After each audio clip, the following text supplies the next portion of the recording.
You were on probation for resisting obstructing police by fleeing on foot from the police during a traffic stop. It's maximum 2 years. File 6765. You're on probation for fleeing and eluding third degree, habitual second, 7.5 year maximum. In that case, you fled in a car during a traffic stop, striking a police vehicle. Both high-risk behaviors. In file 6764, you're on probation for delivery of methamphetamine, drug double, maximum 40 years. Possession with intent to deliver methamphetamine, drug double, maximum 40 years. Possession with intent to deliver cocaine, drug double, maximum 40 years.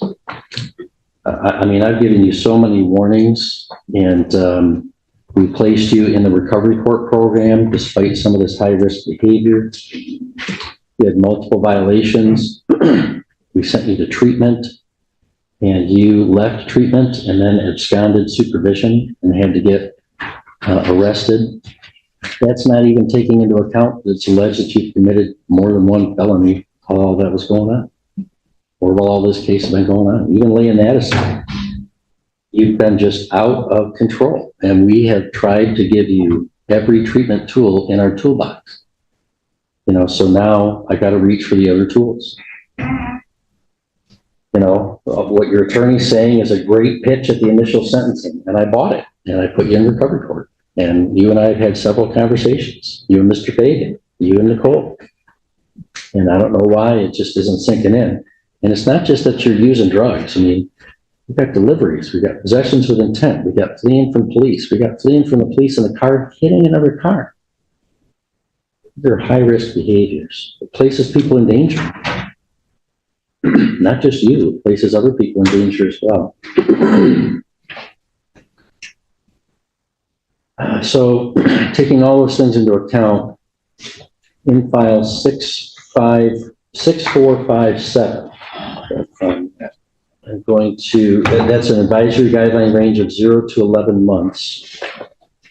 I'm going to revoke your probation and sentence you to, let's see, you have another 85 days credit, I think, because we've been adjourning this. So I'm going to order that you serve 284 days jail, give you credit for 284 days previously served.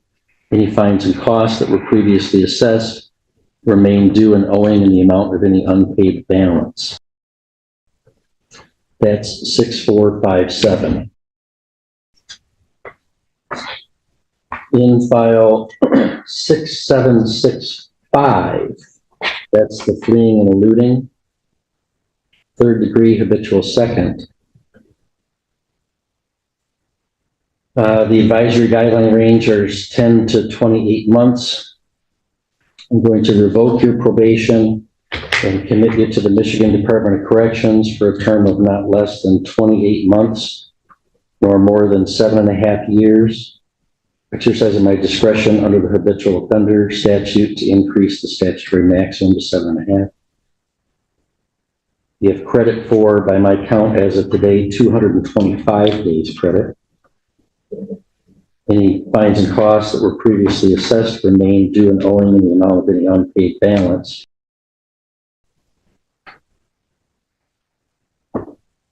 And that is a sentence within the advisory guidelines. In file 6764, on account of, well, I'm going to revoke your probation and any fines and costs and any remain due and owing in the amount of any unpaid balance.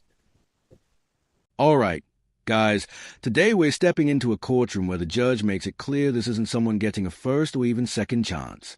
As the defendant's history unfolds, repeated probation violations, dangerous police chases, drug trafficking allegations, and abandoning treatment paint a picture of someone who ignored every opportunity to turn things around. The tension keeps rising until the judge finally reaches a point where warnings end and real consequences begin. For the delivery of methamphetamine charge, the advisory guidelines are 51 to 85 months. The drug double would give me the discretion to double that to 102 to 170 months. I'm not going to exercise my discretion to increase the guidelines, but I am going to exercise my discretion to increase the maximum penalty under the statute. So for that case, Mr. Sayers, I'm going to commit you to the Michigan Department of Corrections for not less than 85 months, no more than 40 years, with credit for 225 days previously served. That's a top end of the guidelines without the drug doubling. I believe that is proportionate, given his absconding supervision and leaving treatment. And again, I'm not exercising my discretion to double those guidelines. I'm leaving them undoubled, but at the top end. I am exercising my discretion to increase the statutory maximum from 20 to 40 years, however. On the count of possession with intent to deliver methamphetamine with the drug double, the advisory guidelines are 72 to 120 months. I would have it within my discretion to double that to 142 to 240. I'm not going to do that. However, because Mr. Sayers walked off of treatment and absconded treatment court supervision while all of this was going on, I'm going to sentence him to the upper end of the undoubled guidelines and commit you to the Michigan Department of Corrections for not less than 10 years or more than 40 years. Credit for 225 days previously served, increasing the statutory maximum by the drug double statute. And on the possession with intent to deliver cocaine, drug double, 40-year maximum, advisory guidelines 10 to 23 months. I'm going to not double the guidelines within my discretion, but sentence you again at the upper end of those guidelines at 23 months to 40 years. Credit for 225 days previously served. Exercising my discretion to increase the statutory maximum, however, not increase the guidelines.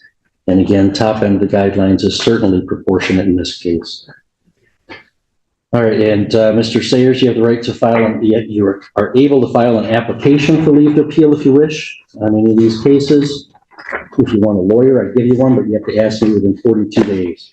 So we're going to hand you some paperwork explaining that process. One copy is for you to sign. If you want to take an appeal, the other one, we're going to ask you to initial one in all three files so that we have a copy of it. And then we'll just have to read them out or do it by video to deal with the pending cases, but I'll not have you in our jail any longer, sir. Good luck.